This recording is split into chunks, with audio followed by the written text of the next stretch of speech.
Hello दोस्तों, स्वागत है आप सभी का आपके अपने यूट्यूब चैनल विद्यापथ में। मैं आपका टीचर अभिनंदन केवली आप सभी का हार्दिक स्वागत करता हूँ। आज हम पढ़ने जा रहे हैं न्यूक्लियर फ्यूल साइकिल के बारे में।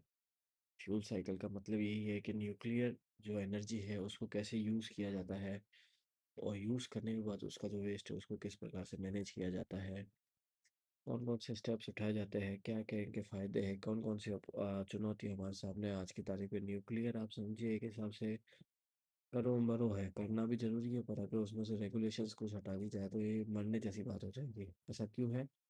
चलिए समझते हैं आसान शब्दों में। न्यूक्लियर फ्यूल साइकिल का मतलब है कि जब न्यूक्लियर फ्यूल को माइनिंग से निकाला जाए, वहाँ से लेकर जब तक वो वेस्ट डिस्पोजल जब तक नहीं हो जाए तब तक वो न्यूक्लियर फ्यूल साइकिल में ही आता है। पूरा का पूरा प्रोसेस इन बिटवीन जितने भी स्टेप्स हैं वो न्यूक्लियर फ्यूल साइकिल में ही आते हैं। न्यूक्लियर फ्यूल साइकिल्स को दो पार्ट में डिवाइड किया गया है, फ्रंट एंड साइकिल और back end cycle. Front end cycle जो है इसके बारे में प्रथम हम चर्चा करते हैं। फ्रंट एंड साइकिल में क्या होता है कि यूरेनियम की माइनिंग होती है सबसे पहले, फिर उसको कन्वर्ट किया जाता है, एनरिच किया जाता है। उसके बाद अगर उसमें 235 नहीं है तो यूरेनियम के भी काफ़ी प्रकार होते हैं, और उसमें सबसे यूज़फुल जो कि रिसोर्स या एनर्जी बनाने का काम होता है, यूरेनियम का 235 वर्जन है। अगर वो नहीं है तो उससे एनहेंस किया जाता है। अब ये जो प्रोसेस है, ये जो टेक्निक है, ये बहुत, मैंने जैसे आपको बताया, करो या मरो जैसी है, क्योंकि इस पे गवर्नमेंट सभी देशों की बहुत भारी भरकम रेगुलेशंस लगा के रखती है, क्योंकि यही सेम प्रोसेस जो है वो यूरे या न्यूक्लियर बॉम्ब बनाने में काम आता है,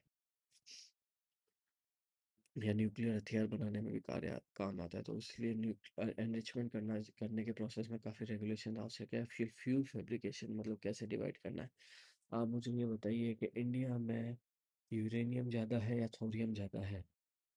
ये क्वेश्चन मैं आपसे पूछता हूँ। चलिए आगे चलते हैं वीडियो में।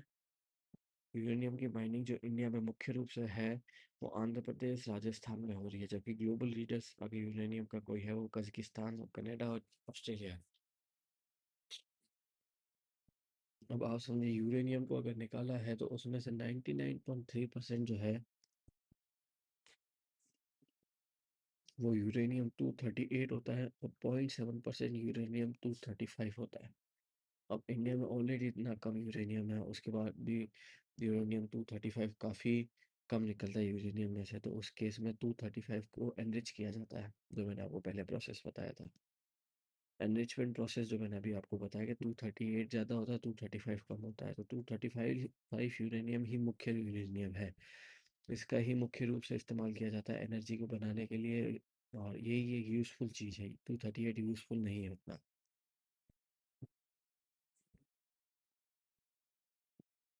अभी जो न्यूक्लियर प्लांट्स जो है वो ज़बरदस्त, आप देखिए, गर्मी जो है हीट एनर्जी प्रोड्यूस करते हैं इलेक्ट्रिसिटी बनाने के लिए। अभी आपने एक सेल अगर देखा हो आपके रिमोट में, या आपके किसी ट्रिमर में, या आपके और भी किसी पहले जैसे कई सारे इलेक्ट्रॉनिक डिवाइसेस आते थे उसमें सेल्स लगते थे। तो एक सेल बनाने में जो एनर्जी का स्टोर उसमें जाता है, जो बिजली का स्टोरेज उसमें जाता है, वो 1 टन कोयले के बराबर है।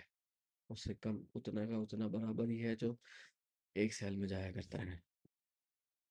इंडिया के जो न्यूक्लियर प्लांट्स हैं वो तारापुर, पांडकुलम, करप्पर और कालापक्कम, मोस्टली आप देखिए साउथ इंडिया में ही है, केरल में, तमिलनाडु में। यूरेनियम वहीं पाया जाता है इंडिया में। अब फ्रंट एंड साइकिल के बाद हम देखते हैं back end cycle. Back end cycle में जो है spent fuel storage, reprocessing of waste disposal. Reprocessing भी की जाती है, जो एक आउटपुट निकला है एनर्जी बनने के बाद, जो उसका सेकेंडरी प्रोडक्ट निकला उसको भी वापस यूज़ किया जाए, काफ़ी ज़रूरी है। कई देश की इकोनॉमी से इस पे टिकी हुई है। रीप्रोसेस भी होता है, स्पेंट फ्यूल का जो स्टोरेज है उससे भी खर्च किया जाता है। ऐसा नहीं है कि एनर्जी बना ली, बिजली बना ली, फिर उसे खर्च नहीं किया जाएगा, उसको अपने पास ही रखा जाएगा। नहीं नहीं, उसको खर्च किया जाएगा। फिर देन आता है लास्ट में वेस्ट का भी डिस्पोजल है, क्योंकि आप देखिए आप यूरेनियम थोरियम से डील कर रहे हैं, आप एक न्यूक्लियर एनर्जी बना रहे हैं, तो उसका वेस्ट जो है वो अति आवश्यक है कि आपको वेल ऑर्गेनाइज्ड, वेल मैनेज्ड तरीके से उसका डिस्पोजल किया जाए, ताकि वो मिसयूज़ नहीं हो सके आगे भविष्य में, या किसी भी एक बैड इंटेंशन आदमी के द्वारा उसका मिसयूज़ नहीं किया जा सके। ओपन और close fuel cycle.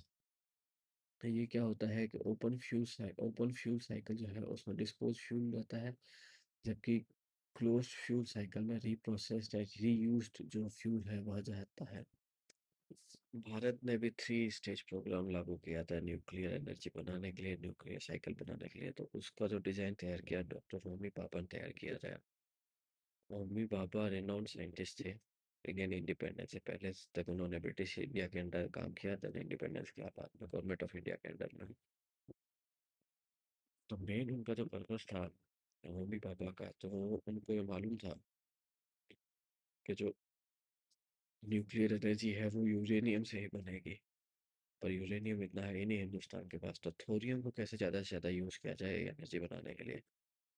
Natural uranium को कैसे यूज़ किया जाए, प्लूटोनियम कैसे प्रोड्यूस किया जाए। एक्चुअली में जो ये फास्ट ब्रीडर रिएक्टर उन्होंने जो बनाया सेकंड स्टेज पे है, वो ज़्यादा फ्यूल बनाता था, कंज्यूम करने से ज़्यादा फ्यूल बनाता था। तो इस प्रकार का उन्होंने एक मॉडल तैयार कर लिया था। स्टेज थ्री में उन्होंने थोरियम रिएक्टर बनाया जो कि यूरेनियम 233 को अब जनरेट कर रहा था थोरियम से। 235 से 233 तक लेके आए, और ये पूरा पूरा होमी जहांगीर भाभा ने डिज़ाइन किया था। अभी उसका एडवांटेजेस क्या क्या रहा है इंडिया को कि लो कार्बन एमिशन है, पॉल्यूशन जिसको आज की तारीख में हम समझते हैं, पॉल्यूशन कम हुआ, एनर्जी डेंसिटी बढ़ी, रिलायबल पावर आई। चैलेंजेस आज की तारीख में एक एक्सीडेंट्स को कंट्रोल रखना पड़ेगा। इसमें अगर न्यूक्लियर साइट्स में अगर एक्सीडेंट हो गया तो बहुत डिजास्टर्स एक्सीडेंट होगा। न्यूक्लियर साइट्स को एस्टेब्लिश करना, उसको उद्घाटन करना, उसको बिठाना एक जगह पे काफ़ी हाई कॉस्टली है, मैटर है, बहुत ज़्यादा कॉस्ट है। न्यूक्लियर वेस्ट को भी मैनेज करना पड़ता है इसमें। सिक्योरिटी कंसर्न्स भी काफ़ी है क्योंकि सेम प्रोसेस है। अगर आप इसको एनरिच करना चाहोगे 235 के लिए, तो सेम प्रोसेस है जो कि न्यूक्लियर वेपन्स बनाने में यूज़ होता है। तो सिक्योरिटी कंसर्न्स भी काफ़ी रहते हैं इसमें। अभी थोरियम जो है काफ़ी फर्टाइल चीज़ है। इंडिया में सबसे ज़्यादा, दुनिया में सबसे ज़्यादा थोरियम इंडिया के पास ही है। Close fuel cycle theory India follow करता है। अब मैंने आपको बताया क्लोज फ्यूल साइकिल क्या होता है। अगर आपको नहीं मालूम तो आप वीडियो पीछे जाके ज़रूर देखें और मेरे इस क्वेश्चन का जवाब दें कि क्लोज फ्यूल साइकिल क्या होता है। थैंक यू दोस्तों, लाइक करें, शेयर करें, सब्सक्राइब करें। मिलता है अगले वीडियो में।